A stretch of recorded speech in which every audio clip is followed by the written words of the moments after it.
gusto natin ma-enrich tayo because of the damages na gusto natin dahil may pwedeng maibigay sa atin na damages in the form of money, di ba? So hindi ganon, no? Ang role ng damages talaga, class, is that para ma-correct yung negligence, ma-correct yung error, ma-correct yung accident na nagawa ng dentista against the patient, okay? Not because the patient really wants to, may kut-kot doon sa dentista, no? Kaya siya nagpa-file ng case, diba? So that's actually the role of damages. So, it's the sum of money which the law awards or imposes as pecuniary compensation. Ano ba yung sabihin natin ng pecuniary? It's money. No? It's a money compensation. Okay? Kaya nga tinawag na sum of money. No? This is being imposed as a money compensation or pecuniary compensation, or it could be a recompense or a satisfaction for an injury done. Ibig sabihin, may injury, hindi mo na, pag may nagkaroon ka naman ng injury, ano bang pwedeng doon ipalit? Hindi ba kadalasan, di ba? It's money. Okay? Kung ba yun yung equivalent ng injury na ginawa mo, ito yung equivalent niya in the form of money. Okay? So, sometimes, injury, damage, or damages are used interchangeably. Okay? So, but there are distinct differences. Injury is the illegal invasion of a legal right. Okay? Hindi lang po ito yung injury na physical injuries kasi meron din tinatawag na legal injury. Okay? Meron din tinatawag na physical injury. Meron din tinatawag na emotional injury, psychological injury, because it is invasion. No, invasion of a legal right. May karapatan at na-invade mo yun. Therefore, there is an injury on you. Okay? Damage is the loss, hurt, or harm which results from the injury. So once there is an infraction or violation of your legal right, there is injury. Therefore, yun yung pinanggagalingan na tinatawag nating damage. Okay? And then, ano yung damages? Damages are the recompense or compensation awarded for the damage suffered. So, ano yan? From injury, nagiging damage, nagiging damages. Okay? So, yung injury class, meron ka ditong right. Right that is granted by either the law or our Constitution. Kasi ang injury, hindi lang naman yan physical injury, hindi lang naman physical injury, pwedeng emotional, social injury, etc., mental. Kasi nga, binibigay na karapatan yon. Say for example, the patient, once na nagbayad sa inyo, does he have a right? Yes. What is his right? The right to receive quality dental service. Now, if the dentist violates that right, so nagiging injury. Hanggang sa magiging damage, hanggang sa, dahil sa damage, ito ay, sabi dito, it's the loss, hurt, or harm, hanggang sa pwede na siyang humingi ng damages, which is the recompense, no, or the compensation of the damage done. Naiintindihan? Clear tayo? Okay, now, meron tayong six types of damages. Okay? So, sabi ko nga, ito yung tinatawag nating mental. Okay? So, we have moral damages, exemplary damages, nominal damages, temperate damages, actual damages, and liquidated damages. Yan. Mental. Okay? Just remember that acronym, no? Or mnemonics, no? For damages. Yan, under the law, Article 2197, yan yung anim na pwede mong makuha kapag there is an injury or there is an injury, no, or a legal right that is violated by either a public person or a private person. Now, let's go to actual or compensatory damages. What is this actual or compensatory damages? These are damages that are recoverable because of pecuniary loss. Ano ba yung pecuniary? Money. No? So, may money loss. Okay? So, either in business, in trade, in your profession, in a property of one person, or probably a job or an occupation. So merong actual na nawala. Kaya nga actual kasi, like for example, nanakawan kayo ng dental chair. So, pag nawala yung dental chair at nalaman mo kung sino yung nagnakaw, alam mo na agad kung ano yung actual damage, correct? What's the actual damage? The value of the dental chair. Kasi may loss ka in your business, trade, or profession. Kasi ninakaw yung dental chair mo eh. Alam mo na kung magkano kasi that particular chair has an equivalent value or money worth. Do you get the point, class? Okay. Yung actual damages, class, or compensatory damages, no, also apply to, say for example, accidents. Okay, di ba na-aksidente? Yan, nag-drive ka, tapos na-aksidente mo yung pedestrian. Nag-cross, no? And then, na-hospital siya. So, sa hospital, nagkaroon siya ng, tawag nito, medical services, no? And then, syempre, merong mga gamot, merong mga either minor or major surgery na gagawin. And then, paano mo malalaman na may actual damage doon? Doon sa resibo. So, kung magkano yung nandun sa receipt, diba? Sa receipt o resibo ng kanyang pagpapa-hospital, yun yung actual damages. Clear? Naiintindihan? Okay. So, that is actual damages. Under Article 2199, one is entitled to an adequate compensation only for such pecuniary loss suffered by him. Kung ano lang yung nasuffer mo at may equivalent value yun, walang dagdag, walang bawas, yun lang yung ibibigay sa'yo. Kung 2,000 yung medical, nasa resibo, 2,000 lang yung ibibigay sa'yo. Because that is the actual damage. Naiintindihan?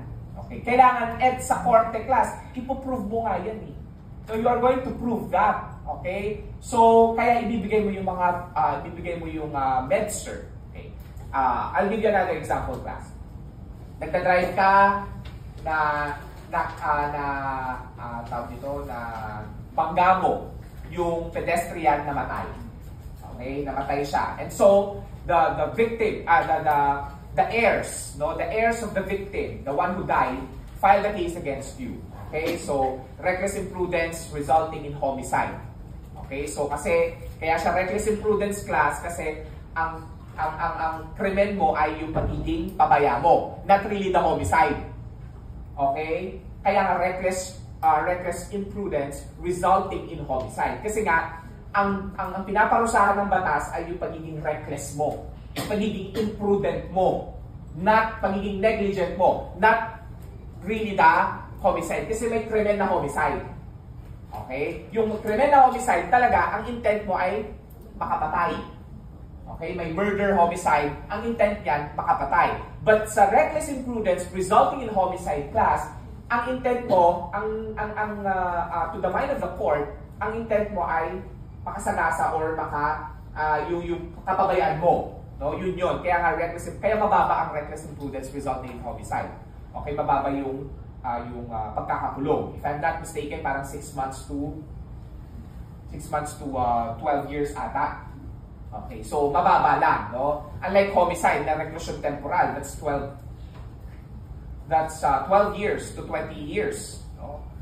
And murder, reclusion perpetua, 20 years to 40 years. Okay, so mababa siya. Okay, so now it has to be duly proved. So pag sinabi ko nyari, you are asking for actual damages because of what happened to the victim, to the one who died, no? Because of the accident. Dapat magbasa ka ng kung sasabihin mo, may ginastos po kami sa pagpapalibing, may ginastos kami sa pagpapagamot, etc. so on and so forth. Actual damages yon. What is your evidence? Ano yung ebidensya mo na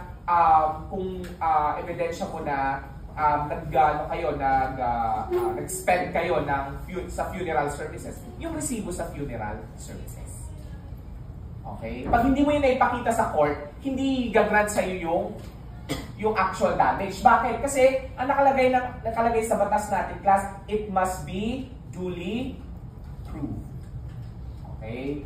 Such compensation is referred to as actual or compensatory damages. Okay? So nakalagay din dyan, no, yung value of the loss suffered but also the profits which the obligee failed to obtain. So, kunyari merong na, ang tawag dito na yung actual damage, like for example, pedestrian, nabangga mo. Eh yung pedestrian na yun ay nagbebenta ng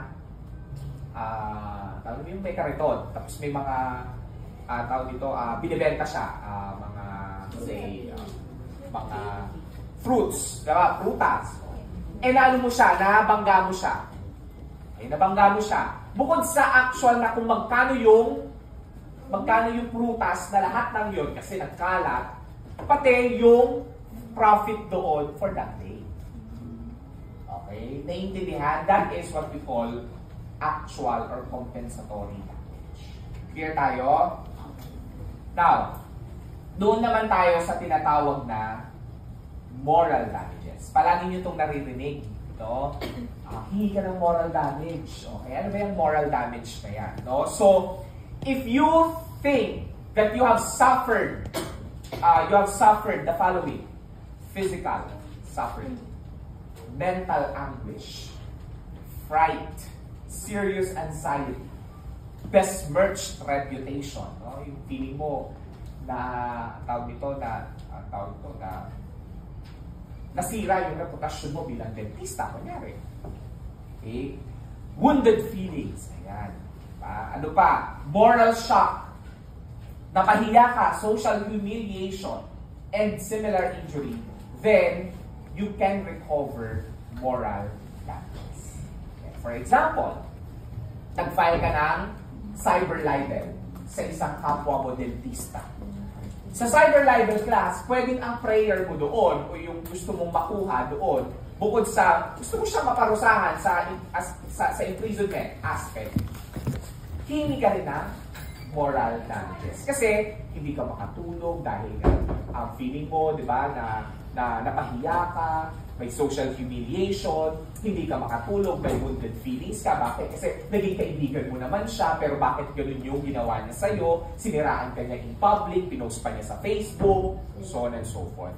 Cyber libel. So that is what we call moral damages. Naiintindihan? Okay, so this is incapable of pecuniary estimation. Okay? Bakit siya? Bakit? Nakukompute mo ba kung magkano yung besmirched reputation?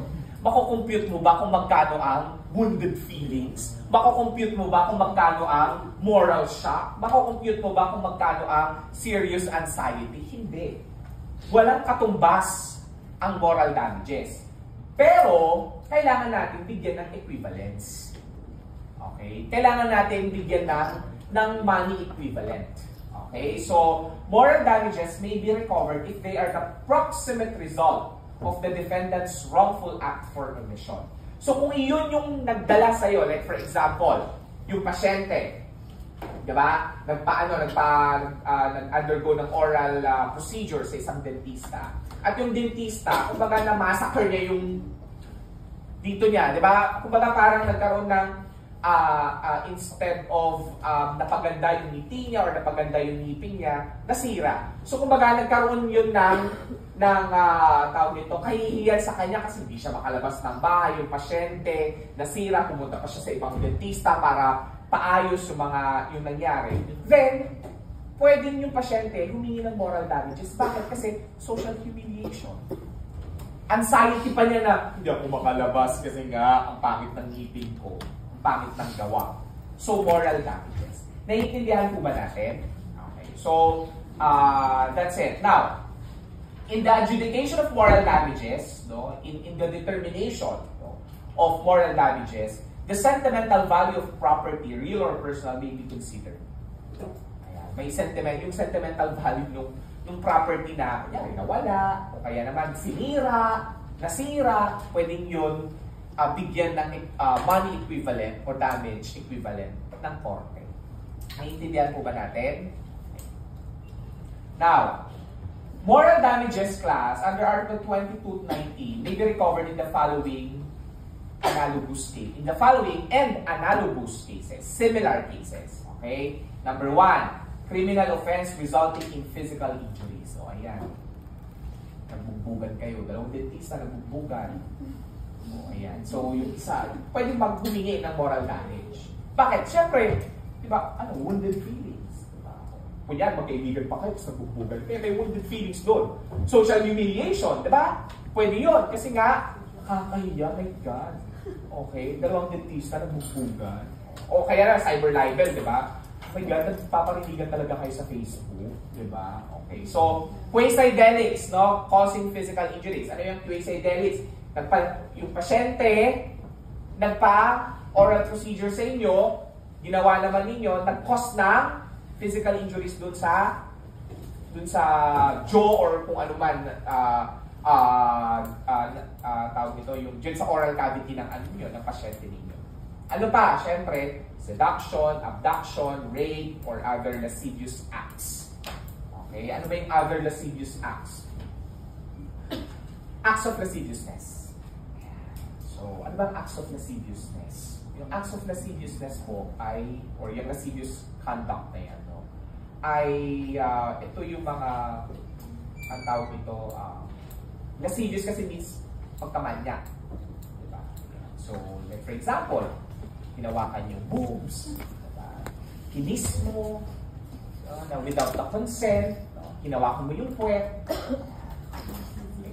ano pa ba, niyakap mo without the consent, yung na may lust, no? May lust. Okay, so, ang tawag natin doon ay acts of lasciviousness. Okay? Adultery or concubinage. Okay, ano ba ang adultery or concubinage? Okay, magkaiba po yan ha. The crime of adultery or the crime of concubinage are two different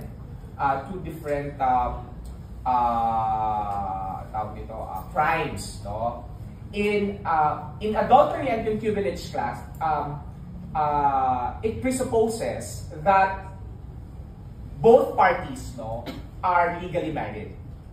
Okay? Sa adultery and concubinage, hindi ito nag-a-apply sa common law wife and common law husband. Ibig sabihin, yung live-in lang. Adultery and concubinage does not apply to common law spouses. Pag sinabi natin common law spouses class, mga live-in partners. Okay? Hindi yan sila, hindi kasal. Okay? So, hindi yan nag-a-apply ang adultery or concubinage. Okay? Yung adultery and concubinage class, nag-a-apply lang yan sa totoo at legal na mag-asawa. Ngayon, what's the difference between adultery and concubinage? Okay? Sa adultery class, no, this is a crime, no, which is committed by the wife. Adultery. Okay? Committed by the wife. With the following acts. Nakita ng husband na nagkipagtalik yung wife sa ibang lalaki. So that's adultery. Okay? Nakita mo eh. Adultery yun. Nangaliwa yung asawa mo, yung babaeng asawa. Adultery. Diba? So, that's adultery. Now, committed by the wife.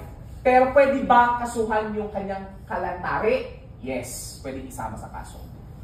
Okay? Now, doon naman tayo sa concubinage.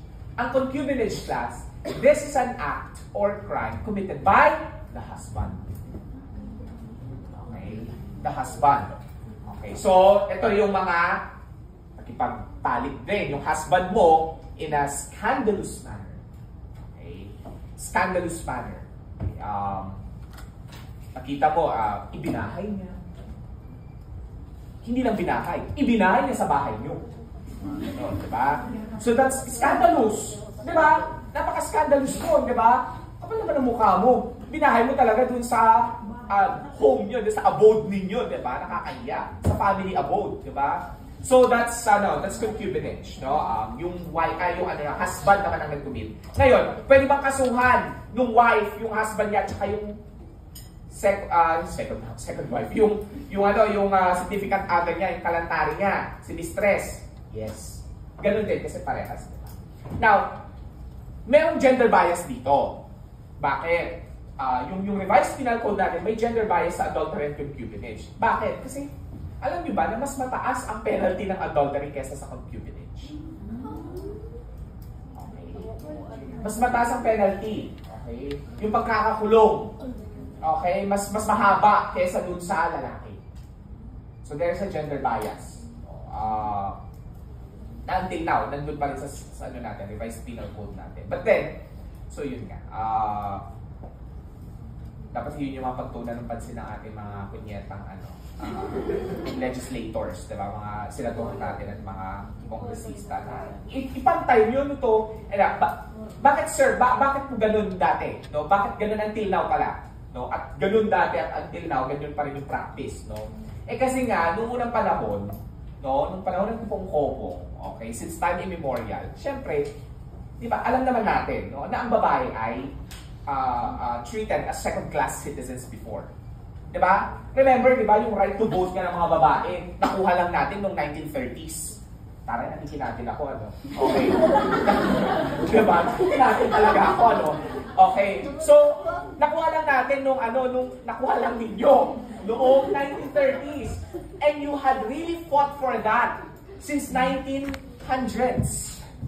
Since 1900s, at 3 decades after, saka lang ninyo nakuha yung right to vote ninyo, yung suffrage ninyo, yung right to suffrage ninyo. So, you see class, no, may dati kasi ang revised penal code natin na ipasa noong 1930s.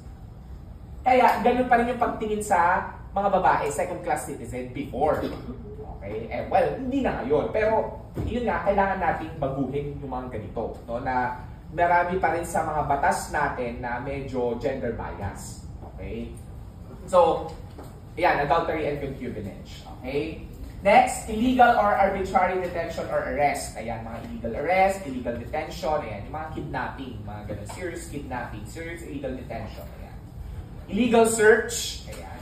Libel, okay, slander, or any form of defamation. Okay?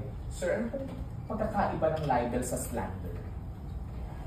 Pagkakaiba ng libel at sa slander. So, yung libel and slander class, magkaiba because libel kasi in writing yan. Ang slander, or sometimes we call it oral defamation. Siyempre, oral. Yun lang yun. And then, siyempre, because of technology, no, meron na tayong tinatawag na cyber libel. Kapag kinumit siya through ICT, Information and Communications Technology. So, yung mga committed through technology. So, like Facebook, X, o kung saan pang mga platforms, TikTok. Okay? Then, malicious prosecution. And then, acts mentioned in Article 309, tignan na lang ninyo, and so on and so forth. And acts and actions referred to in Articles 21, 26, 27, na ano na natin yan, na-discuss na natin yan. Okay? Sino pa? Ayan. The parents of the female seduced, abducted, raped, or abused, referred to in number 3. Ano ba yung number 3? Ito, seduction, abduction, rape. Of this article may also recover damages. Yung mga parents. Kasi syempre, di ba, pag na-rape yung anak nila, di ba, syempre nagsasuffer din sila in silence, no? Okay, so on and so forth. Especially kung ni-rape na nga, pinatay pa. Then, sino pa? Spouse, descendants, ascendants, and brothers and sisters may bring the action mentioned in number 9. Okay, tignan nyo na lang. Okay, now, let's go to nominal damages. What are nominal damages, class? Under Article 2221, nominal damages are adjudicated in order that a right of the plaintiff, sino ba si plaintiff? The one whose right was violated. Kaya ang plaintiff ang tawag natin sa kanya. Yung nagkakaso, yung complainant, plaintiff ang tawag natin doon. Okay? Which has been violated or invaded by the defendant, may be vindicated or recognized and not for the purpose of indemnifying the plaintiff for any loss suffered by him. So, The court may also award nominal damages in every obligation arising from any source under Article 1157 or every case where any property right has been invaded. So, binibigay natin yung nominal damages class if there is a violation of the property right. Okay? Property right. Or pwede rin na para ma-vindicate or ma-recognize yung right na na-violate, binibigay natin yung nominal damages. Okay? Naintindihan? Okay. Ano pa binibigay natin sa nominal damages? Pwede itong i-recover kapag, ano sabi? No. Where there has been a breach of contract and no substantial injury or actual damages whatsoever have been or can be shown. Kumbaga parang meron lang na breach dun sa contract at wala namang substantial damage. Meron lang hindi na pagkasunduan. Wala namang substantial, wala namang hindi substantial, not that important. So pwedeng ibigay yung nominal damages. Okay, naiintindihan? Next, temperate or moderate damages. Okay? In the absence of competent proof on the amount of actual damages suffered, a party is entitled to temperate damages. Let's go back to actual damages. Di ba sa actual damages, dapat magpe-present ka ng mga resibo kasi nandun talaga yung mga saktong expenses, no? Resibo ng nawala, ninakaw, etc. Medical expenses mo, may mga resibo, may mga binili mo para sa recovery mo, pwedeng ibigay mo yun, nasa resibo. Ngayon, nawala. Kasi tatanga-tanga ka, nawala. Okay? Nasunog, nabaha, as in nawala yung mga resibo. Anong gagawin? Temperate damages. Okay. Bakit? Kasi, in the absence of competent proof, wala. So, ang i-recover, pwede ka pa rin mag-recover kahit na walang competent proof. Pero, ang ibibigay sa inyo, temperate damages. Kaya nga from the word temper, di ba? Kumbaga parang yung court, ang gagawin ay i-estimate kung magkano ba talaga iti-temper. Hindi malaki, hindi rin mababa. Iti-temper yan. Naiintindihan, class?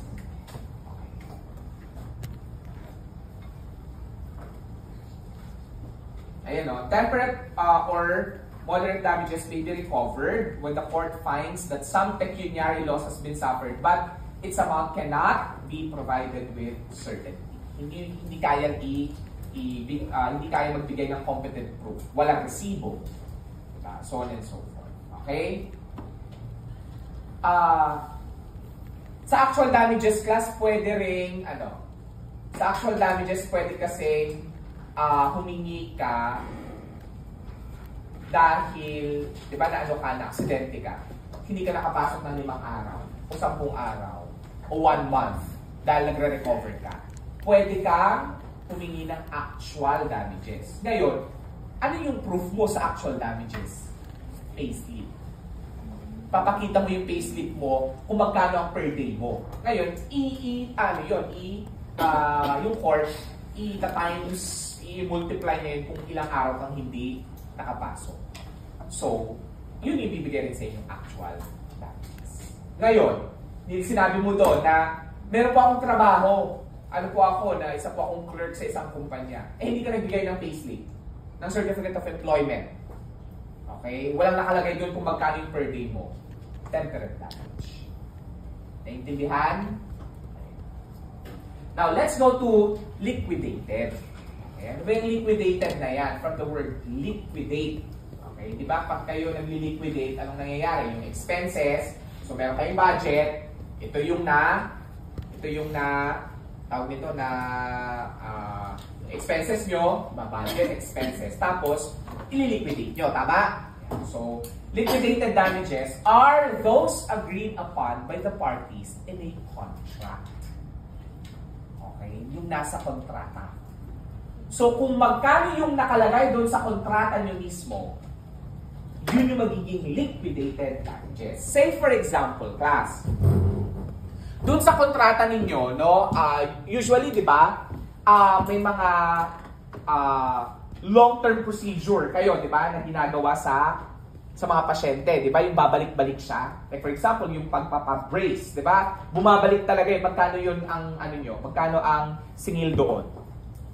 40? Magkano? 60. O, sabihin natin. So, di ba? Ang tanong, wait lang, nagbibigay ba kayo ng kontrata pag ganon? Dapat. Kasi, alam mo, sasabihin mo lang, 60 na yan. Eh, anong panghahawakan mo? Di ba? Wala kayong kontrata, di ba? So, dapat may contract. Okay? Dapat may contract. Okay? May dental agreement form. Like for example,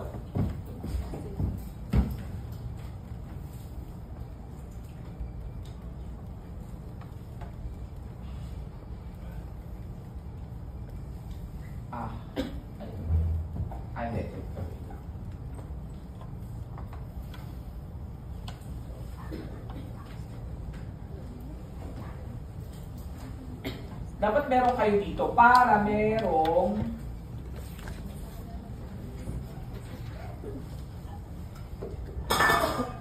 ayan, may dental service agreement dapat kayo. Para nandiyan yung ilalagay nyo kung ano yung treatment plan o ano ba, comprehensive oral, surgery, so on and so forth. Tapos ilagay nyo doon kung ano yung expected duration. No? Tapos yung terms of service. Kailan ba? 6 months ba yan? 2 months? 3 months? So on and so forth. Magko-commence kailan? Matatapos kailan? Okay, ano pa? Ano yung obligation ng dentista? Ano yung obligation ng dentist? Ng patient rather. Tapos kung magkano? Diba? Ilagay nyo doon para. Tapos saan ba? Ano yung mode of payment? Ang tanong, meron bang ginagawa pa ito ng mga dentista? Baka hindi. Wala na lang. Yung sekretary, bahala ka na, magbayad ka na lang 40. Down payment, 20K, tapos bayaran mo na lang kada punta mo dito, ganon. May mga ganon, di ba?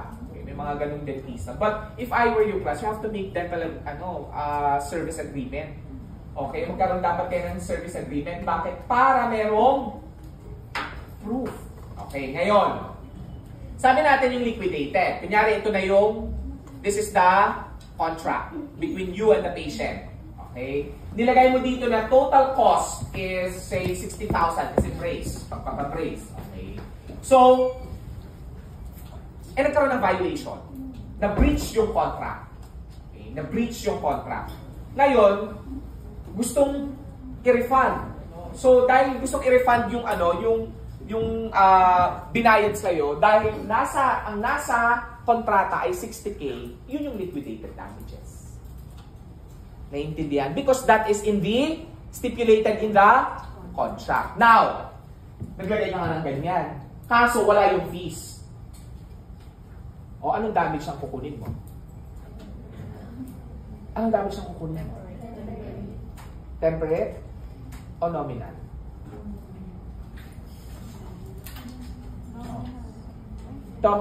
Temperate o nominal? Kasi hindi mo nilagay eh. Wala, nag-usap lang kayo. Naglagay, katangahan mo. Naglagay ka nga lang, pinapirma mo nga siya ng kontrata. Hindi mo naman nilagay kung magkano yung total package ng procedure. O, hindi mo nilagay. So magkano? Anong klaseng damage ang kukunin mo? Kukunin niya, yung pasyente, if ever. Doon, temperate o nominal? Sure. Sure? Ha? O, basahin natin yung nominal. Ayan, nakalagay dyan. Nominal. Ha? Ano sabi?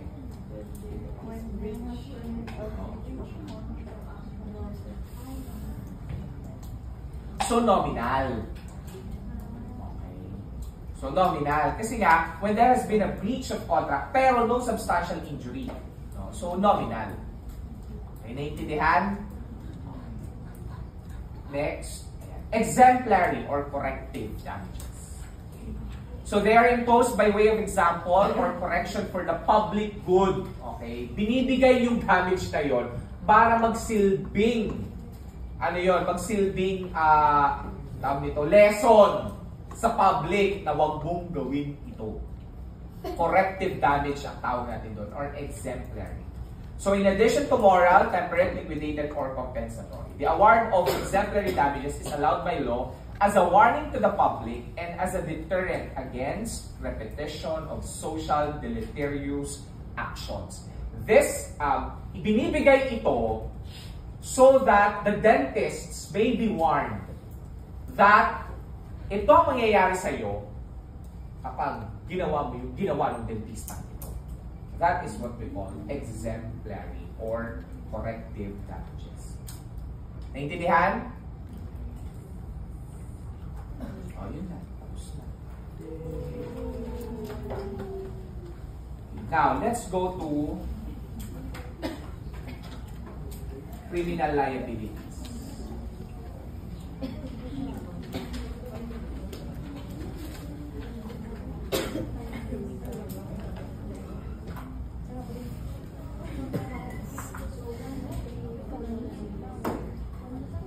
Ito na yung mga krimen na pwede nyo makumit. Okay. Bilang mga dentista na dapat ninyo i-avoid, i-prevent. At dapat huwag kayo gumawa ng krimen. Diba? So, criminal liability. So, yes.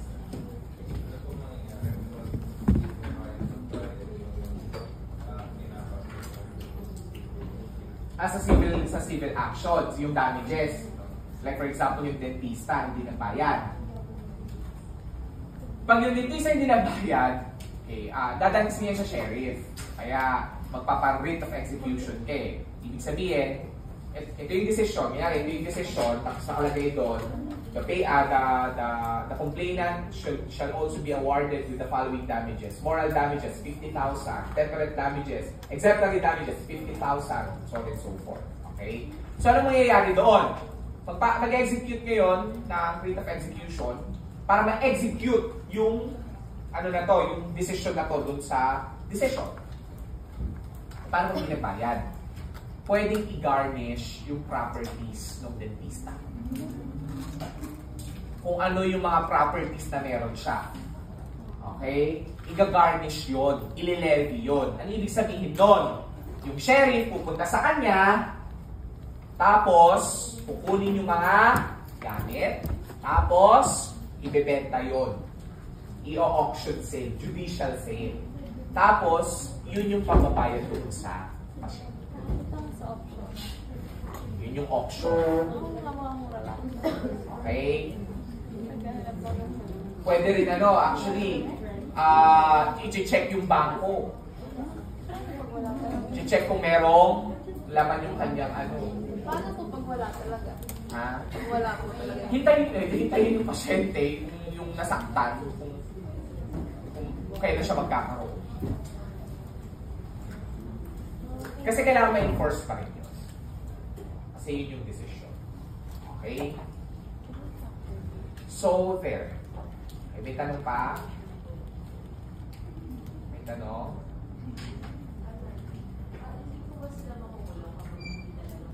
Hindi.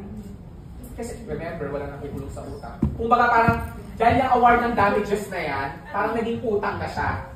In a way. So wala naman nakukulong sa utang. Diba? Under the Constitution na yan, no one should be in prison by reason of debt. D-E-B-T, ha? Hindi death. Okay? Debt. Okay? D-E-B-T. Silent B. Okay? So, no one shall be in prison by reason of debt. So, wala naman nakukulong sa utang. Okay? So, sa credit card, wala naman nakukulong. Pero hindi ibig sabihin kung kayo magbayad. Ano naman kasi, sabi ko ni attorney, baka alam mo na naman nakukulong eh. Tapos hindi ka nagbayad, diba? Huwag naman. Kasi, debt or obligation is can be traced or is what do you call this? It sprouts because one person trusts you. Pinagkatiwalaan kayo. So, do not break that trust.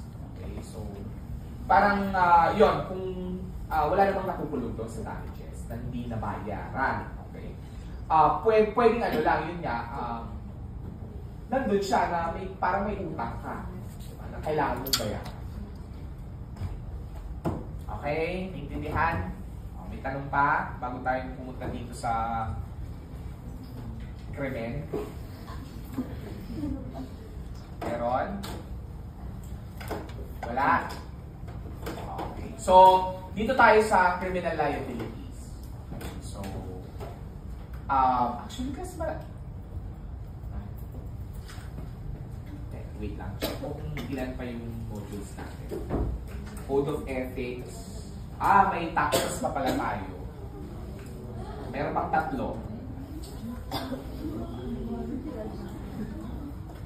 Matatapos natin yan. Ano pa lang ngayon? Matatapos natin. Oo, hindi ko pa nabigay. Dito na lang kayo. Bilingin kayo. Bilingin kayo. I-send ko later. Or i-send ko na ngayon.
Okay, guys, doon na.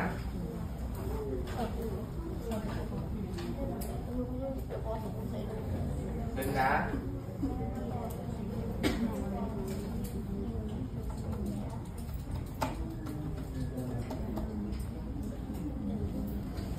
Okay.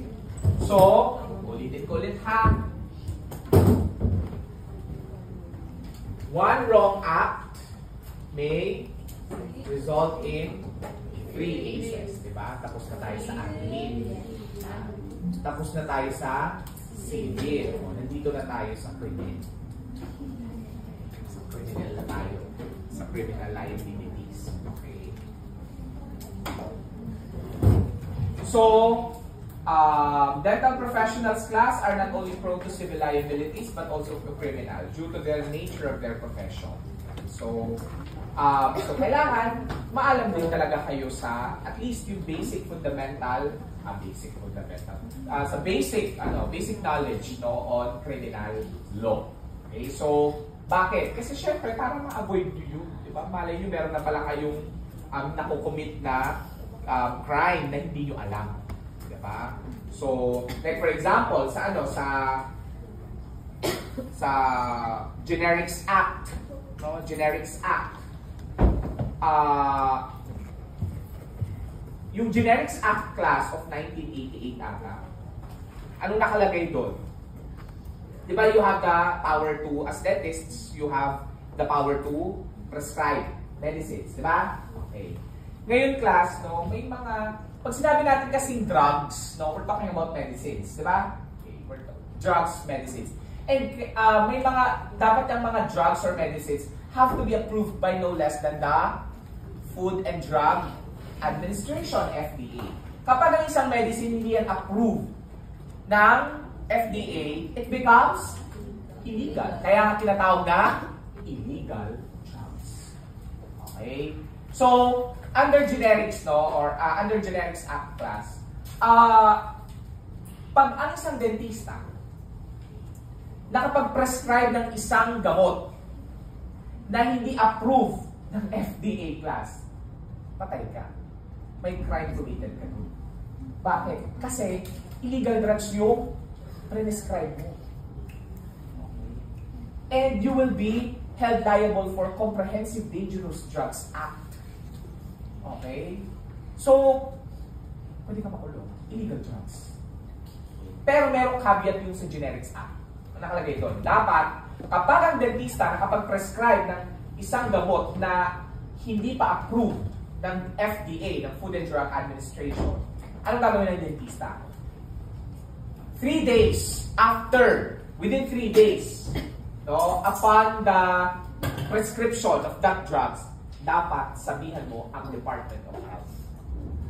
Dapat i-inform mo sila na, kunyari, na ano ka lang na, ang tawag nito, ang sinabihan ka kasi na, uy, itong may medicine na to, ganyan na, pwedeng wala ng pain or whatever, tapos, hindi mo alam, hindi mo na-check na ano pala siya. Hindi siya approved, FDA approved. Okay? It's not FDA approved. So, ano gagawin mo? Within 3 days, dapat nire-report mo siya sa DOH para hindi ka makasuhan ng comprehensive dangerous drugs. Okay. Clear? Para kang ano yan, class? Para kang nahulihan ng shabu, ng marijuana. Ganun yung legal implication nung pagpe-prescribe ng gamot na hindi FDA approved. Okay? Clear? Kaya kayo, class, no, you always have to check. No, well, you know that. No, you have a pharmacology subject, right? No, may ano kayo on how to prescribe that. It's being taught to you, no. But what I am telling you is the legal implication of prescribing a medicine or a drug that is not FDA approved. Because you might get in trouble, in legal trouble. And when I say trouble, class, it's really trouble. Why? Kasi once na ikaw ay nahulihan ng illegal drugs, class, it's actually non-bailable. Ano yung non-bailable? Hindi pwede magpiyansa. Hindi ka piyansa. So, you will rot in jail hanggat hinihiring yung kaso mo, nasa kulungan ka. Parang rape lang yan, tsaka murder. So kapag nahuli ka because of rape, no, hanggat hindi na natapos yung hearing, nasa kulungan ka. So that's how serious, no, that's how serious, no, yung illegal drugs. Okay, lalo na yan, yung pag-prescribe, kasi kayo, nagpe-prescribe kayo. Naintindihan? So, ano ba yung criminal law, class? No? Criminal law is a branch of public law that defines crimes, treats of their nature, and provides for their punishment. Okay? So, ang criminal law or criminal code natin sa Pilipinas, class, ang tawag natin ay revised penal code. Ito yung parang Biblia ng Pilipinas sa criminal law. Yung revised penal code natin. O yung, in Spanish, yung Código Penal. Okay? Because the revised penal code was patterned from the Spanish criminal code. Okay? And even the civil code of the Philippines was patterned from the Spanish civil code. Okay? Kasi nga, we were, syempre, ikaw ba naman, 300 siglo. Tama ba? Siglo is century. Tama ba? O millennium yun. O basta 300 centuries. 300 centuries. 3 centuries. 3 centuries and 3 decades and 3 years. Diba? 333 years. So kaya nakapattern yung revised penal code natin sa okay, so criminal law, it's a branch of public law that defines the crime. Defines the crime, treats of its nature, and provides for its punishment. So, sa revised penal code, class, makikita mo yung definition ng crime, anong klase yung crime na yun, at ano ang penalty ng crime. For example, pag pinuntahan mo yung revised penal code, makikita mo doon yung trigger warning. Pasensya na. The crime of rape. Okay? It's a crime of rape. So yung crime of rape, class, nandun yung definition niya. Ano ang rape? Okay? What constitutes rape? Okay? Rape is what? Rape is tawag nito a sexual intercourse, no? Sexual intercourse with any person. Dati class, ang nakalagay sa rape, it's a sexual intercourse with a woman. Ngayon, it's already gender-free. Gender-free na ngayon ang rape natin. So nakalagay na, it's a sexual intercourse with any person. Okay? With any person, without the consent of the person, no? Without the consent of the person. Technically, yun lang yung definition na rape. Nagkaroon ng sexual intercourse nang walang consent. Okay? Through pwedeng force, pinilit.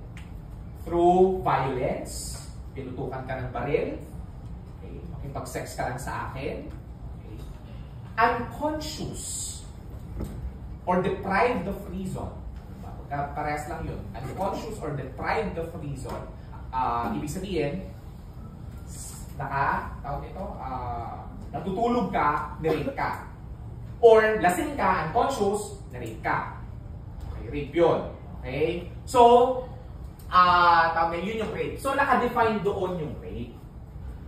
Okay? Ngayon, ano ang rape? Anong nature ng rape? Sa Revised Penal Code natin, class, may iba't ibang klase ng krimen. Okay? Marami yan. Crimes against national security. Actually, nandiyan yan. Crimes against persons. Crimes against property. Crimes against chastity. Crimes against honor. Tapos iba-ibang klase ng crime yun. Rape is a crime against person. It's a crime against person. Iyan yung kanyang nature. Theft. Okay. Theft is a crime against property. Bakit? Kasi ang ninakaw, property. Kaya siya, ang nature niya, crimes against property. Okay. Ang murder, homicide, that's a crime against person. Libel is a crime against honor. Kasi, di ba? Dati class, ang rape ay crimes against chastity. Ano ba ang chastity? Yung purity mo, di ba?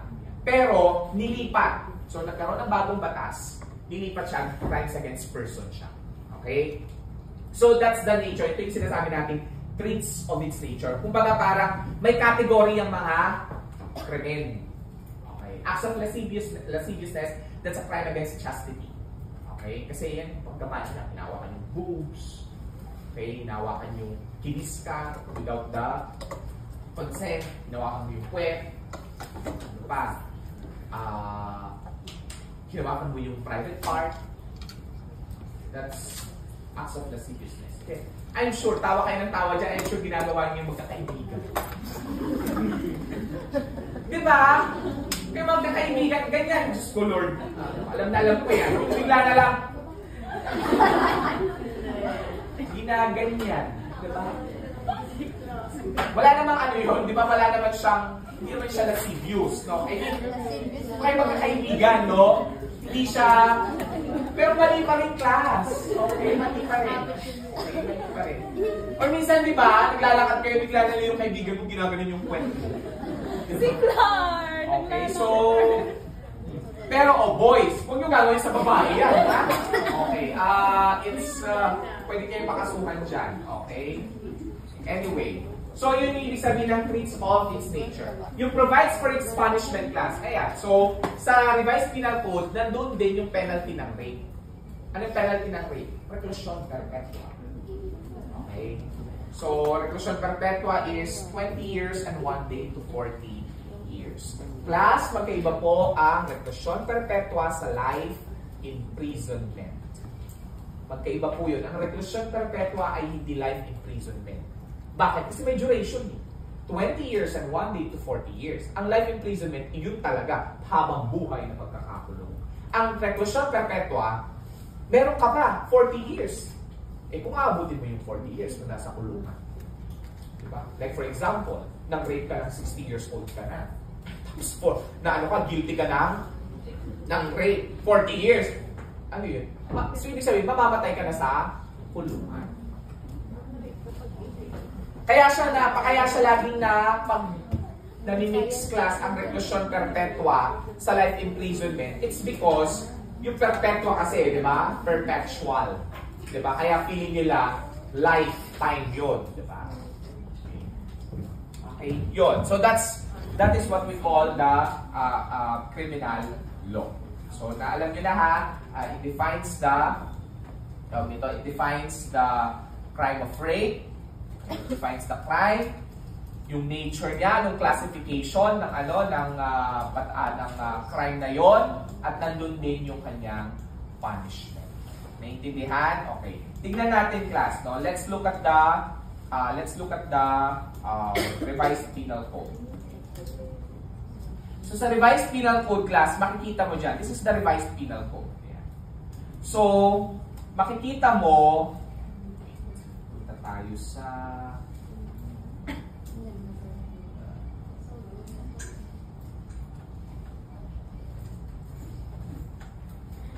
ito yung 100, Article 100 class sa civil liabilities.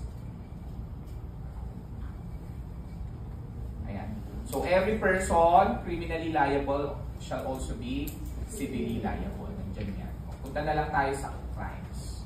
Ayan. So ito yung mga iba't ibang klase ng crimes, no? Title 2. So crimes against fundamental laws of the state, crimes against public order, ayan, crimes against popular representation, crimes against marami yan, daming klaseng krimen. Nandiyan nga yan eh. Biblia nga ito.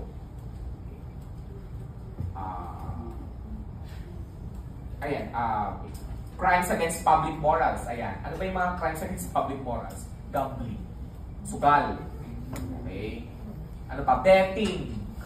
Okay, nag-bet. Ayan. Ano pa? Crimes committed by public officers. Ayan. So may mga crimes na kinukumit ng mga public employees. Yan, malversation of public funds, etc. etc. Nandyan din ang crimes against crimes against person. Yung sinasabi ko. So ano may mga crimes against person? Parricide, murder, homicide, rape. Okay. So yung sinasabi natin na criminal law, it defines the crime. O yan, no? Naka-define sa Article 246 class yung parricide. Ano ang parricide? A parricide is committed when any person who shall kill his father, mother, or child, whether legitimate or illegitimate, or any of his ascendants or descendants or spouse, shall be guilty of parricide. So that's the definition of parricide. Anong nature niya? Ang nature niya is, it's a crime against persons. Ano yung punishment? Reclusion perpetua to death. In kaso, wala na tayong death penalty. Sa Pilipinas, it was suspended. Suspended lang class ang death penalty sa Pilipinas. It was not really abolished. It was suspended. Okay? It was suspended in 2006. Mabata pa kayo nun. Baka hindi pa kayo pinapanganak. Pinanganak na kayo nun. Ilang taon kayo nun? 5 years old. Ayan. So, kung 5 years old kayo, during the time of former President Gloria Macapagal Arroyo, because Arroyo was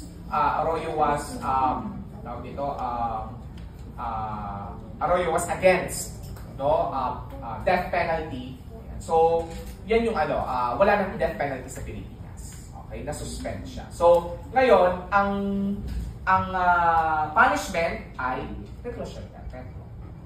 Okay? Clear tayo? Ayan. Murder, nandyan din yung murder. Naka-define din dyan. At, nandyan yung reclusion temporal to death. Depende sa kung ano yung ginamit na pagpatay. With treachery, may price, reward, evident premeditation, so on and so forth. And then nandyan din, homicide, naka-define din. So, tumultuous affray. Alam niyo ba yung tumultuous affray? Alam niyo yung mga gangs? Mga grupo yan.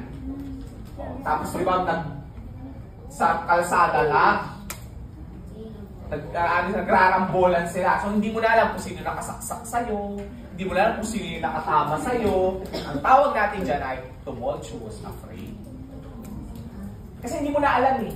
O may namatay. So, lahat ng yun, hindi mo na alam kung sino yung nakasaksak sa'yo, sino yung nakatama sa'yo sa ngipin, or... Okay, and then physical injuries. Ayan, iyan yung ibig sabihin natin ng criminal law class, no? Naka-define yung crime, kung anong nature niya, at ano ang punishment. That is what criminal law is. Clear tayo? Now, so what is a crime?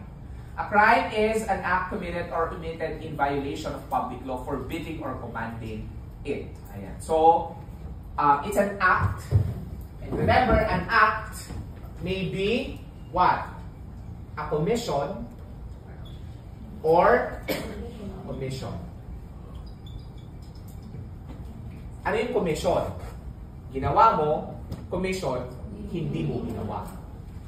Ginawa mo na ipinagbabawal, hindi mo ginawa na dapat gawin mo. Gets?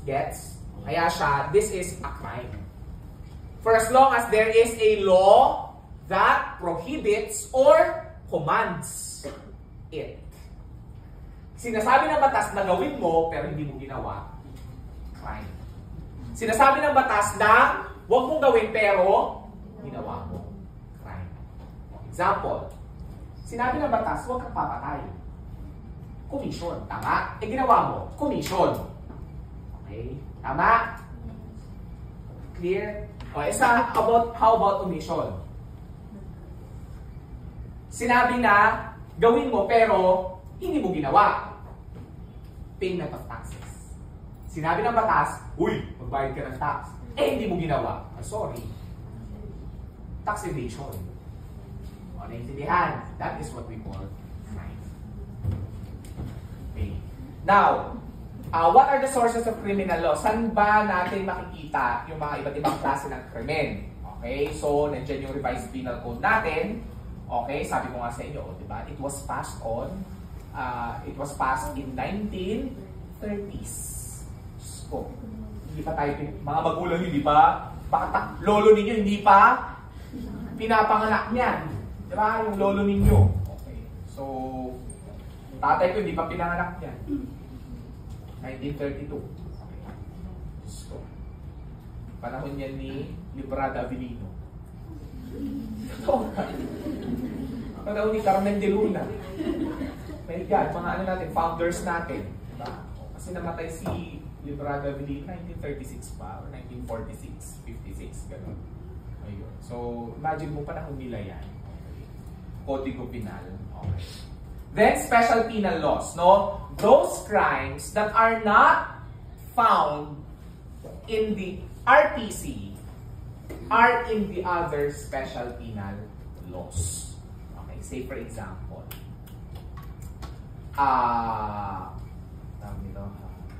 carnapping. Hindi mo makikita ang carnapping sa revised penal code. May separate na batas yan. The anti-carnapping law. Ano pa? Tawag dito, illegal possession of firearms. May separate batas yan, no? May separate law yan. Anti-illegal possession of firearms. Ano pa? Safe Spaces Act. Anti-bastos law.